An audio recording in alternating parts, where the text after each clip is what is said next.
Mes parents ont offert 100 000 $ à ma sœur et m'ont traité de raté. J'ai souri en silence, car je possédais le titre de propriété du terrain sur lequel elle voulait construire. Bienvenue à la famille. Si cette histoire vous touche, montrez-nous un peu d'amour en vous abonnant et dites-nous d'où vous nous regardez. Maintenant, place à l'histoire. Le bouchon de champagne a sauté et tout le monde a applaudi. Tout le monde, sauf moi. Je me tenais dans le salon de mes parents, un sourire de façade figé sur le visage, regardant ma petite sœur, Amber, pousser des petits cris aigus alors que papa lui tendait une enveloppe. Ma mère s'essuyait les yeux avec un mouchoir, rayonnante comme si Amber venait de gagner le prix Nobel. 100 000 $, a annoncé papa en bombant le torse, pour la maison de rêve de notre petite fille. J'ai senti ma gorge se serrer. J'avais cumulé 3 boulots pour payer mes études d'infirmière, tandis qu'Amber avait passé son temps à faire la fête durant un diplôme de communication qu'elle n'a jamais utilisé. J'avais acheté ma première voiture à 16 ans avec l'argent gagné en faisant des ménages. Amber, elle, avait reçu une Lexus flambant neuve pour ses 21 ans. Voilà à quoi ressemble la réussite, a dit maman en pressant les épaules d'Amber. Elle m'a jeté un coup d'œil. Certaines personnes ont juste ce petit quelque chose en plus. La pièce m'a soudain semblé minuscule. Tante Carole, oncle Jérôme, mes cousins. Ils regardaient tous ailleurs pour éviter de croiser mon regard. Je m'étais déjà senti invisible dans cette famille, mais là, c'était différent. C'était intentionnel. Et le meilleur pour la fin? La voix d'Amber dégoulinait de sucre, j'ai trouvé le terrain parfait. C'est près de la nouvelle zone commerciale, il y a d'excellentes écoles à proximité pour les futurs enfants. Elle a fait un clin d'œil à son fiancé, Eugène, qui arborait un sourire suffisant à ses côtés. Mon estomac s'est noué. Je savais exactement de quel terrain elle parlait. Félicitations, ai-je réussi à dire, ma voix n'étant qu'un murmure. Papa m'a enfin regardé. Peut-être que si tu avais fait de meilleurs choix, Naomi, on pourrait te célébrer toi aussi. Mais certains sont juste destinés à être la ratée de la famille. Les mots m'ont frappé comme une gifle. 28 ans d'efforts, de preuves, de réussite, effacés en une phrase. J'ai souri, j'ai hoché la tête et je n'ai rien dit du tout. Parce que j'avais un secret qui allait tout changer. J'ai quitté la fête tôt, prétextant une migraine. Personne n'a protesté. En rentrant chez moi, mes mains tremblaient sur le volant. Les lumières de la rue devenaient floues à travers les larmes que je refusais de laisser couler devant eux. J'avais appris cette leçon très jeune, ne jamais les laisser voir qu'ils t'ont blessé. Cela ne faisait que rendre leur cruauté plus aiguisée. Mon esprit a dérivé vers la remise des diplômes du lycée. J'avais fini major de ma promotion, décroché une bourse complète pour l'école d'infirmière. Maman avait passé toute la cérémonie sur son téléphone à planifier les 16 ans d'Amber. On savait déjà que tu réussirais, avait-elle dit quand je lui avais demandé si elle avait entendu mon discours. Tu es juste comme ça, prévisible. Mais pour Amber, quand elle a obtenu son diplôme de justesse avec des notes médiocres, ils ont organisé une fête plus grande que pour ma remise de diplôme. Elle a le sens du contact, avait expliqué papa. Ça vaut plus que l'intelligence des livres. Je me suis garé dans mon complexe d'appartement. Un endroit modeste pour lequel j'avais économisé des années. À l'intérieur, je me suis fait une tisane à la camomille et je me suis assise dans le noir, laissant les souvenirs m'envahir. La fois où j'ai gagné le prix régional des soins infirmiers et où maman a annulé le dîner parce qu'Amber avait un rhume. La promotion au poste d'infirmière-chef que papa avait balayé d'un revers de main, toujours à essuyer des malades, hein. Les innombrables photos de famille où j'étais coupé ou complètement oublié. Mon téléphone a vibré. Un texto d'Amber a illuminé l'écran, tu y crois? 100 000 $. On va commencer à construire le mois prochain. J'espère que tu n'es pas trop jalouse, elle. J'ai fixé ces mots. Trop jalouse. Comme si mes sentiments étaient un défaut de caractère, quelque chose dont on pouvait se moquer. Je suis allé vers le placard de ma chambre, j'ai déplacé des boîtes à chaussures et j'en ai sorti un coffre-fort ignifugé. À l'intérieur se trouvait une chemise cartonnée que je n'avais pas ouverte depuis 5 ans. L'acte de propriété était toujours là. Mon nom. Ma propriété. Le terrain sur lequel Amber voulait construire. Je l'avais acheté il y a 6 ans. 6 ans plus tôt, je faisais des doubles gardes à l'hôpital, économisant chaque centime. Une collègue, une infirmière plus âgée nommée Dorine, m'avait prise à part un jour. Ma fille, tu vas te tuer à la tâche, avait-elle dit, ses yeux bienveillants remplis d'inquiétude. C'est pourquoi tout cet argent? L'indépendance, lui avais-je répondu simplement. Dorine avait hoché la tête, comprenant tout ce que je ne disais pas, mon neveu est agent immobilier. La ville s'étend vers la zone industrielle et maintenant, mais ça ne restera pas industriel longtemps. Si tu es intelligente et patiente, tu pourrais en tirer quelque chose. J'avais rencontré son neveu, Devon, ce week-end-là. Il m'avait montré des cartes fiscales, des documents d'urbanisme, des projections de développement. La zone avait l'air rude, des entrepôts abandonnés, des terrains en friche, mais les plans étaient clairs. D'ici 5 à 10 ans, ce serait de l'immobilier de premier choix. J'avais utilisé chaque centime de mes économies, contracté un prêt prudent et acheté 3 acres, environ 1,2 hectares, pour 35 000 $. Ma famille ne l'a jamais su. Pourquoi l'aurait-il su? Il ne me demandait jamais rien sur ma vie. Le terrain est resté vide pendant que je remboursais le prêt lentement, régulièrement. J'ai regardé le développement de la ville se rapprocher chaque année. De nouvelles routes. Des améliorations d'infrastructures. Puis est venue l'annonce de la zone commerciale, du nouveau complexe scolaire. Mes 3 acres valaient désormais 10 fois ce que j'avais payé. Devon m'avait appelé le mois dernier, excité. Naomi, tu es assise? J'ai des promoteurs qui offrent 300 000 $ pour ton terrain. C'est le moment. C'est ton jour de paix. Je lui avais dit que j'y réfléchirais. Puis hier, je suis passé devant la propriété et j'ai vu la voiture d'Amber garée là. Elle et Eugène arpentaient le terrain, pointant du doigt et planifiant. Mon terrain. Mon investissement. Mon futur. Elle avait supposé qu'il était disponible. Elle l'avait probablement vu lister quelque part avant que je décide de le retirer de la vente. Maintenant, elle avait l'argent de nos parents et des rêves qui dépendaient d'une terre qu'elle ne possédait pas. 3 jours après la fête, maman a appelé. Dîner de famille dimanche. Ne sois pas en retard. Ce n'était pas une invitation. C'était une convocation. Je suis arrivé à 18 heures précises, me demandant quelle nouvelle humiliation m'attendait.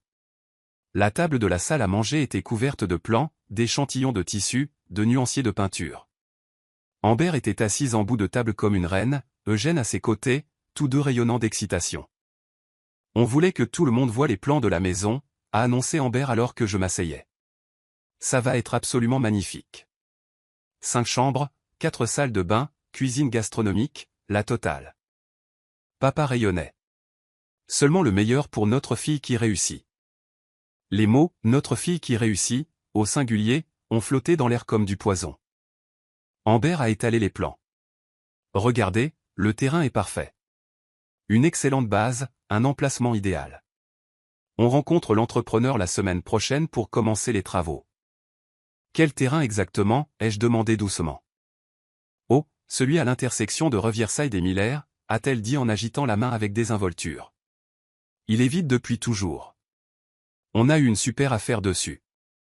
Mon cœur a commencé à battre la chamade. Une affaire? À qui l'avez-vous acheté? Amber a ri. On ne l'a pas encore acheté. L'agent a dit qu'il était disponible. On fait une offre la semaine prochaine, mais il est pratiquement à nous. Personne d'autre n'en veut. Oncle Jérôme s'est penché en avant. Ça, c'est le bon sens des affaires. Trouver de la valeur là où les autres ne la voient pas. J'ai pris une lente inspiration. Amber, as-tu réellement vérifié la propriété? Consulté les actes notariés? Elle a levé les yeux au ciel. Pourquoi je ferais ça? L'agent immobilier a dit que c'était prêt. Mon Dieu, Naomi, tu dois toujours être si négative à propos de tout. Tu ne peux pas juste être heureuse pour moi pour une fois. La fourchette de maman a claqué contre son assiette. Elle a raison. C'est le moment d'Amber. Pourquoi essaies-tu toujours d'éteindre sa lumière? J'ai regardé autour de la table. Chaque visage affichait la même expression, de l'agacement que j'ai osé parler. Je pose juste des questions, ai-je dit calmement. Personne ne veut de ta logique d'école d'infirmière ici, a dit papa. Il s'agit de visions, de rêves, de choses que tu ne comprendrais pas. J'ai souri et je suis restée silencieuse pendant le reste du dîner. Les regardant planifier un avenir construit sur un terrain dont ils ne réalisaient pas qu'il n'était plus disponible. Lundi matin, Devon m'a appelé alors que je terminais ma garde à l'hôpital. Naomi, on a un problème, a-t-il dit, la voix tendue par l'urgence. Quelqu'un a fait une offre sur ta propriété. Il travaille avec un autre agent qui n'a pas fait les vérifications d'usage. J'ai dû les informer que le terrain n'était pas disponible à la vente. Il est détenu par toi, à titre privé. Mon épuisement après 12 heures de garde s'est évaporé. Qui a fait l'offre? Une certaine Amber Richardson. Elle dit qu'elle est préapprouvée pour un prêt à la construction et qu'elle a un apport de 100 000 $ de sa famille. Son agent est furieux parce qu'apparemment, elle fait visiter la propriété depuis des semaines sans vérifier les registres de propriété. Du travail bâclé. J'ai fermé les yeux. Qu'est-ce qui se passe maintenant? Eh bien, techniquement rien. Le terrain est à toi. Mais Devon a marqué une pause. Naomi, est-ce la même personne qui t'est apparentée? Même nom de famille. Ma sœur. Un long silence. Puis, oh, merde. Écoute, je peux gérer ça professionnellement. Envoyer une notification standard disant que la propriété n'est pas à vendre et appartient à un tiers.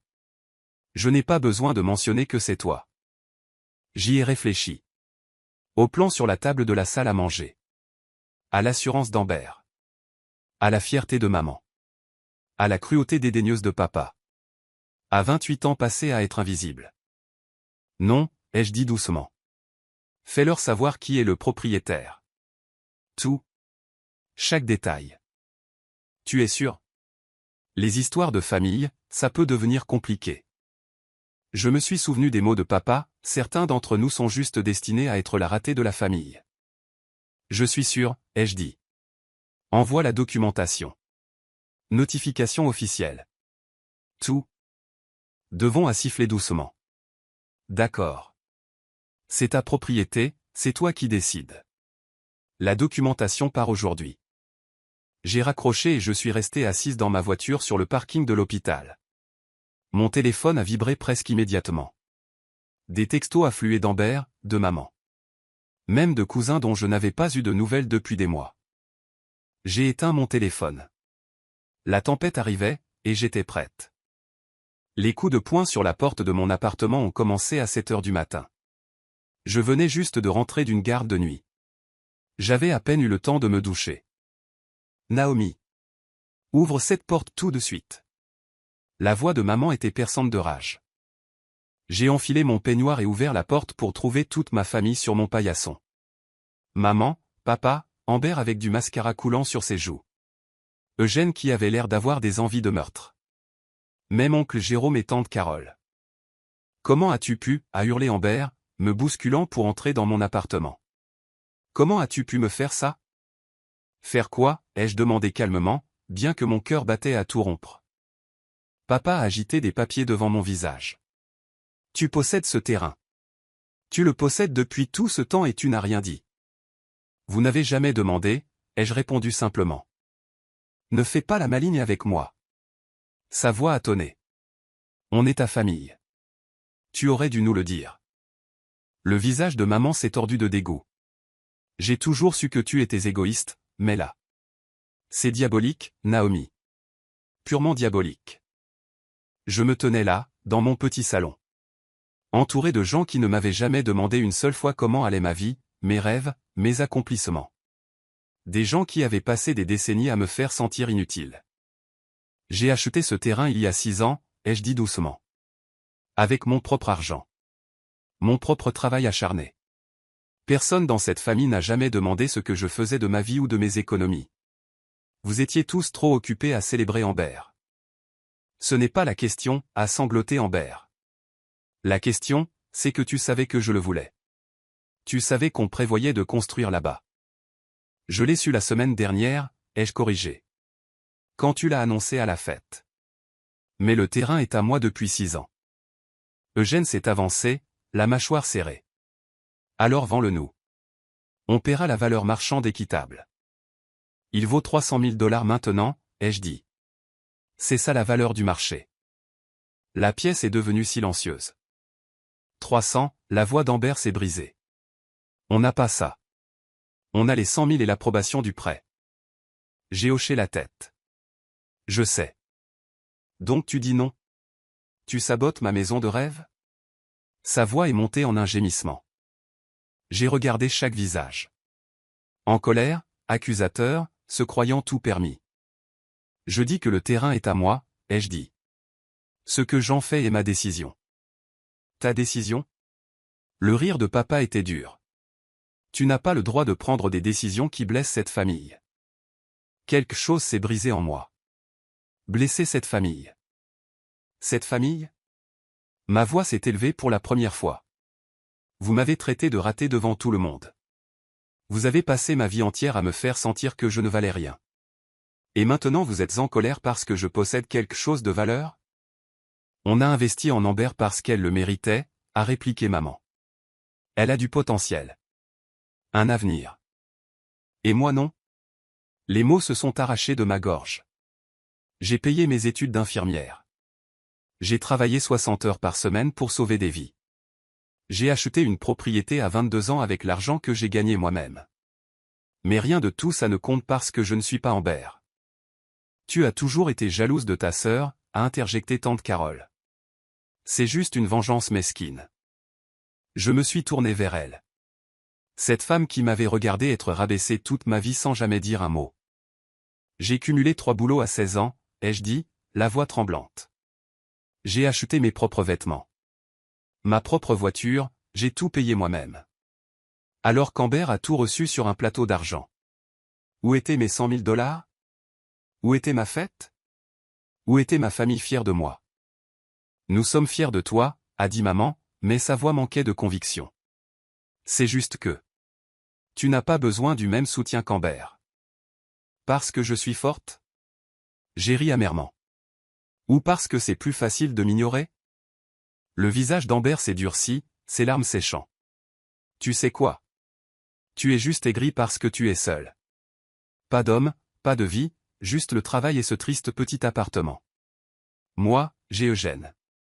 J'ai un avenir. J'ai une famille qui m'aime. La cruauté dans sa voix était cristalline, intentionnelle. Et moi, j'ai un terrain qui vaut 300 000 $, ai-je dit calmement. Un terrain dont tu as besoin. Un terrain que tu ne peux pas avoir. Eugène a attrapé le bras d'Amber. Viens bébé, on n'a pas besoin de son terrain. On trouvera autre chose. Mais tout le monde dans cette pièce connaissait la vérité. Cet emplacement était parfait. Tout le reste était un compromis. Ils sont partis dans une fureur de portes claquées et de menaces hurlées. Je me suis assise seule dans le silence, tremblante, comprenant enfin que j'avais franchi une ligne que je ne pourrais jamais refranchir. Je me suis fait porter pâle au travail pour la première fois en 3 ans. Je ne pouvais voir personne, je ne pouvais pas faire semblant d'aller bien. Dorine s'est présentée à ma porte ce soir-là avec de la soupe et du thé sucré. Devons m'a raconté ce qui s'est passé, a-t-elle dit en s'installant sur mon canapé comme si elle avait été invitée. C'est mon neveu, tu te souviens? Et ma belle, tu as l'air de revenir de la guerre. Je lui ai tout raconté. La fête, la confrontation, les années à être la seconde, invisible, rejetée.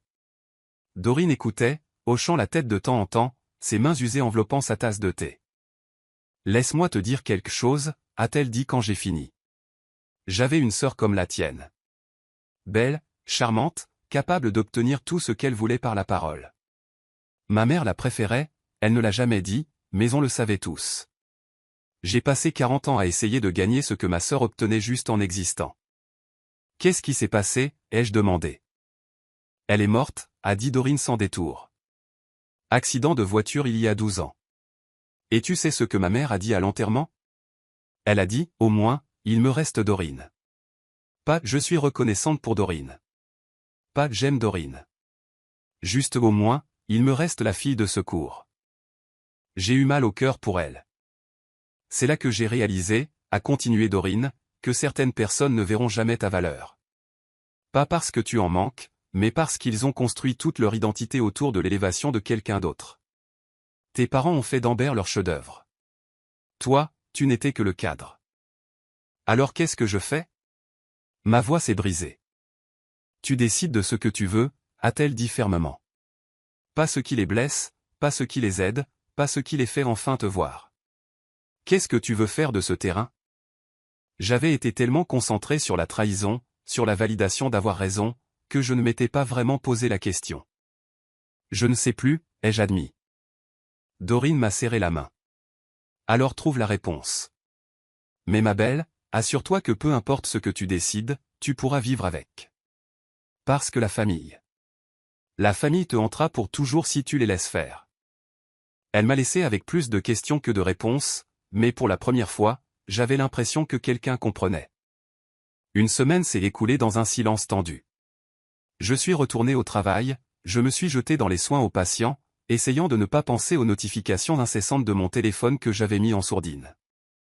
Puis Eugène s'est présenté à l'hôpital. Il m'a attendu sur le parking, appuyé contre sa voiture comme s'il avait tout le temps du monde. Quand je me suis approché, il s'est redressé, les mains levées en signe de paix. « Écoute-moi juste », a-t-il dit.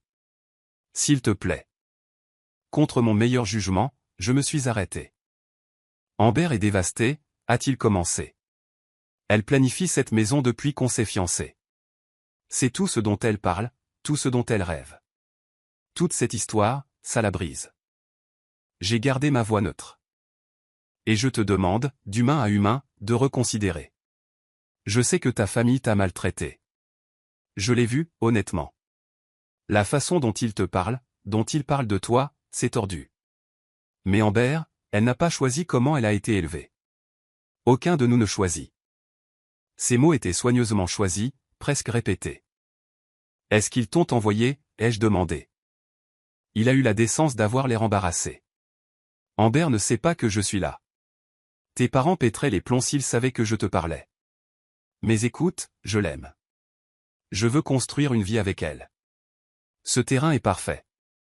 L'école, l'emplacement, tout. C'est mon terrain, ai-je dit. Je l'ai acheté avec l'argent que j'ai gagné. Je sais, a-t-il dit rapidement. Et je respecte ça. Vraiment. Alors voici ce que je propose. Vends-le-nous pour le prix que tu as payé. 35 000 $. Tu ne perds rien et nous on a la maison dont Amber rêve. Je l'ai fixé. Tu veux que j'abandonne 265 000 $ de plus-value? De l'argent qui représente 6 ans de sacrifice et d'investissement intelligent? Pour qu'Amber puisse avoir sa maison de rêve? Je te demande de faire preuve de grandeur d'âme, a-t-il dit, de montrer à ta famille qui tu es vraiment. Et voilà. L'implication que refuser faisait de moi quelqu'un de petit, mesquin, vindicatif. J'ai passé ma vie entière à faire preuve de grandeur d'âme, ai-je dit doucement. Où est-ce que ça m'a mené? L'expression d'Eugène s'est durcie. Donc c'est une vengeance. Tu vas détruire son bonheur parce que tu es amer. Je suis parti sans un mot de plus. Mais sa visite m'a laissé troublé, remettant tout en question. 2 jours plus tard, maman s'est présentée seule. Pas de cris, pas d'accusation. Elle se tenait à ma porte, semblant plus petite, plus vieille d'une certaine manière. Quand je l'ai laissée entrer, elle s'est assise délicatement sur mon canapé, les mains jointes sur ses genoux. J'ai réfléchi, a-t-elle dit calmement, à ce que tu as dit. À la façon dont on t'a traité. L'espoir a vacillé dans ma poitrine, dangereux et douloureux. Peut-être qu'on t'a prise pour acquise, a-t-elle continué.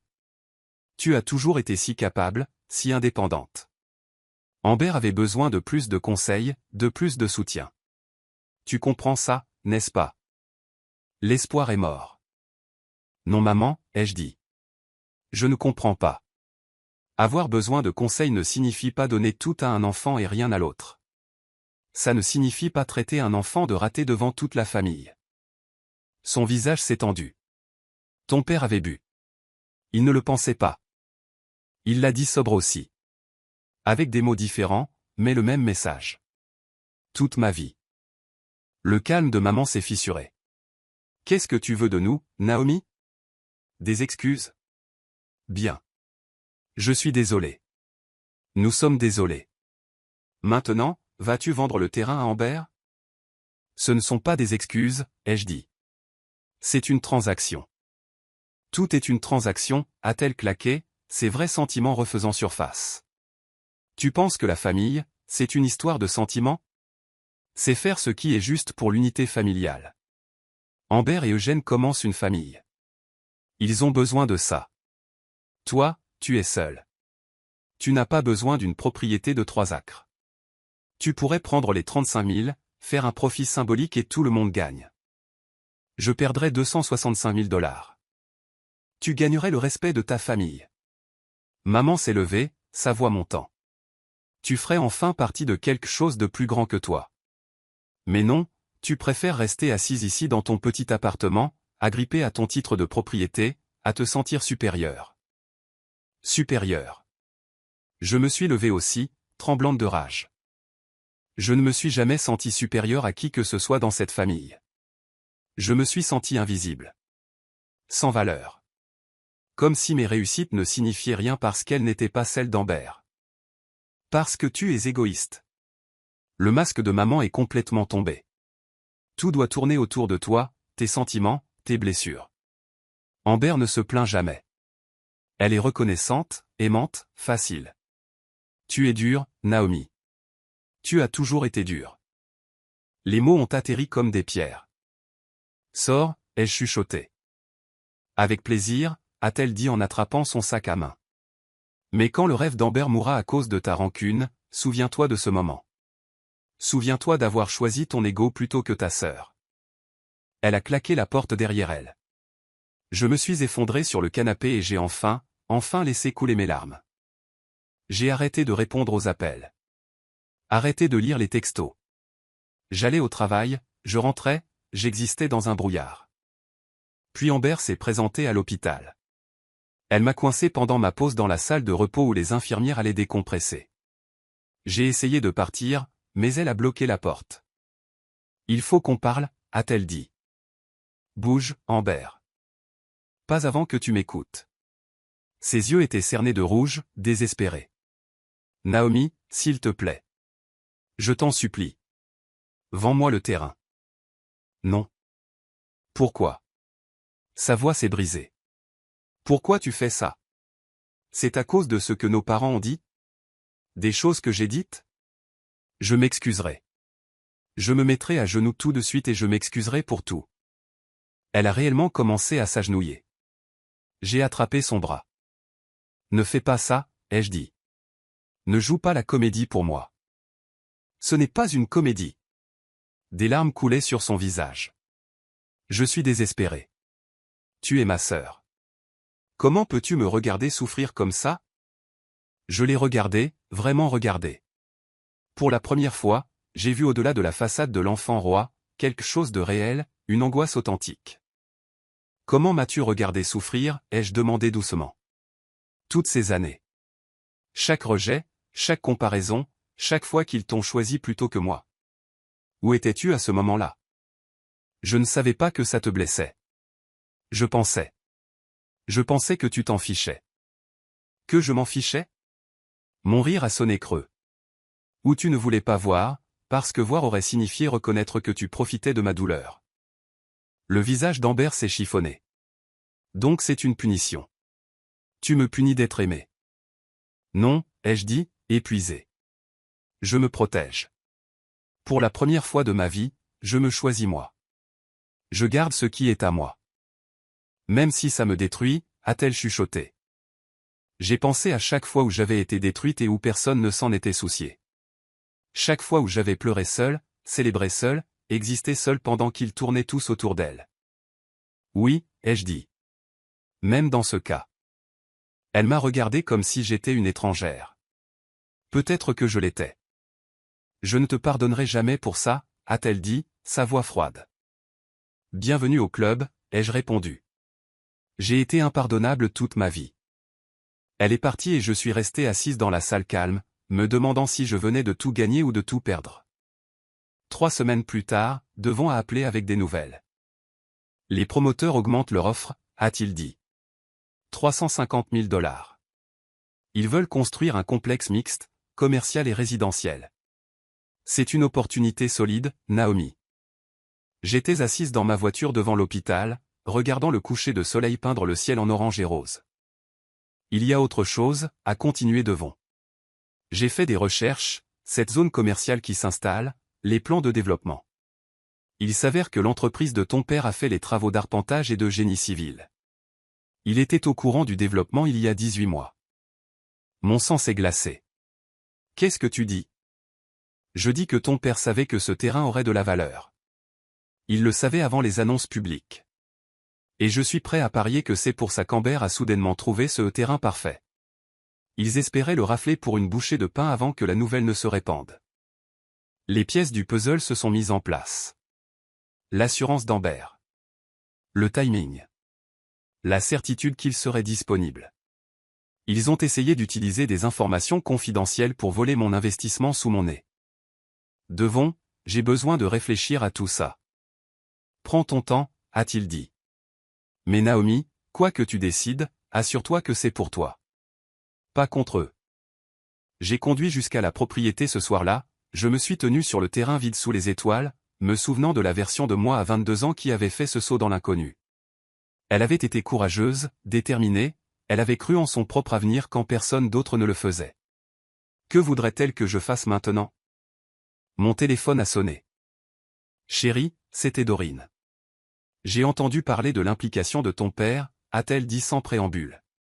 Et j'appelle pour te rappeler que tu ne dois rien, absolument rien, à des gens qui ont essayé de te manipuler.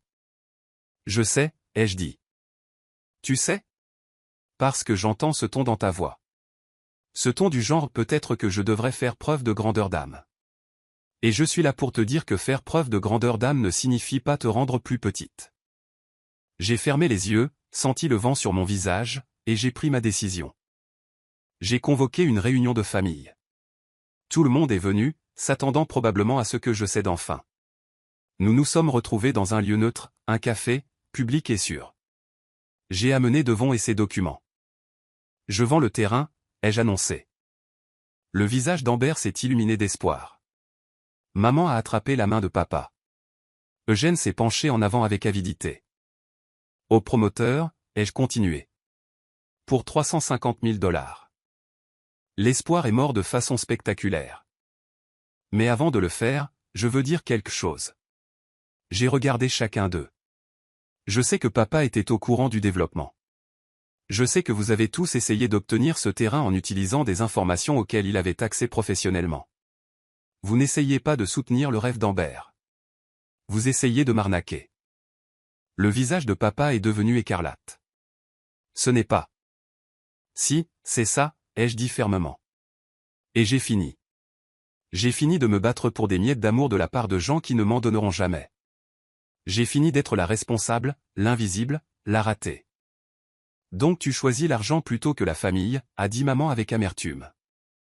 Non, ai-je dit. Je me choisis moi. Pour une fois. J'ai fait glisser une enveloppe sur la table vers Amber. Il y a 35 000 $ là-dedans. Ce que j'ai payé à l'origine pour le terrain. Considère ça comme mon cadeau de mariage. Trouve un autre terrain. Construis ta maison. Mais laisse-moi en dehors de ça. Amber a ouvert l'enveloppe, a fixé le chèque, puis m'a regardé avec quelque chose qui ressemblait à de la compréhension. Je ne fais pas ça pour te blesser, ai-je dit doucement. Je fais ça pour me sauver. Je me suis levé, prête à partir. La voix d'Amber m'a arrêté. Naomi, attends. Elle semblait différente. Plus petite, plus triste. Tu as raison. Surtout. On t'a utilisé. Je les ai laissés t'utiliser parce que c'était plus facile que de leur tenir tête. Et je suis désolé. Vraiment désolé. Je l'ai regardée. Cette sœur que j'avais aimée et ressentie dans une égale mesure. Je te crois, ai-je dit. Mais désolé, il ne répare pas 28 ans. Peut-être un jour. Mais pas aujourd'hui. Je suis sorti de ce café la tête haute, Devon à mes côtés. 3 mois plus tard, j'ai signé les papiers de vente. L'argent est arrivé sur mon compte. Plus que je n'avais jamais imaginé avoir. J'ai fini de payer mon appartement, acheté une petite maison dans un quartier calme et créé un fonds de bourse d'études pour les étudiants infirmiers issus de familles en difficulté. J'ai appris qu'Amber et Eugène avaient trouvé une autre propriété. Plus petite, moins parfaite, mais à eux. Maman et papa ne m'ont plus jamais adressé la parole. La famille éloignée a pris parti, la plupart contre moi. Mais Dorine m'a organisé une fête. Mes collègues ont célébré avec moi. Je me suis fait de nouveaux amis, j'ai construit de nouvelles traditions, créé une vie qui était entièrement, complètement la mienne. Parfois, tard le soir, je me demande ce qui se serait passé si je leur avais vendu le terrain. Si j'avais fait preuve de grandeur d'âme une fois de plus. Mais ensuite je me souviens que j'avais passé toute ma vie à être grande tout en me rendant minuscule. Je me suis choisi. Et même si ça m'a coûté ma famille, même si les fêtes sont calmes maintenant, même si je souffre encore de la solitude d'être mal aimé par les gens qui auraient dû m'aimer le plus, je ferai le même choix à nouveau. Parce que la plus grande leçon que j'ai apprise n'était pas à propos de terrain, d'argent ou de vengeance. C'était qu'on ne peut pas forcer les gens à vous estimer. On ne peut que s'estimer soi-même. Et parfois, la chose la plus courageuse que vous puissiez faire est de vous éloigner des gens qui ne verront jamais votre valeur. Même quand ces gens sont votre famille. Je passe devant ce développement parfois. Je vois les magasins, les restaurants, le beau complexe qui se dresse là où mes acres vides attendaient autrefois. Je souris en sachant que j'ai rendu cela possible. En sachant que j'ai cru en cette terre avant tout le monde. En sachant que j'ai enfin cru en moi-même. Merci beaucoup d'avoir regardé ce voyage émotionnel. Si cette histoire vous a touché, s'il vous plaît, aimez, abonnez-vous et partagez-la avec quelqu'un qui a besoin d'entendre qu'il est acceptable de se choisir soi-même. Laissez un commentaire pour me donner votre avis. Je lis chacun d'entre eux. Rappelez-vous, vous êtes digne d'amour, de respect et de célébration, que votre famille le voie ou non. À la prochaine, prenez soin de vous. L'estime de soi ne peut pas être accordée par les autres, seulement reconnue par vous-même. Les gens qui sont censés vous aimer inconditionnellement ne le feront parfois pas. Et c'est le reflet de leurs limites, pas de votre valeur.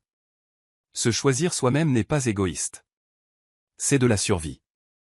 Parfois, la famille dont vous avez besoin n'est pas celle dans laquelle vous êtes né, mais celle que vous construisez à travers vos choix, votre force et votre croyance inébranlable en votre propre valeur.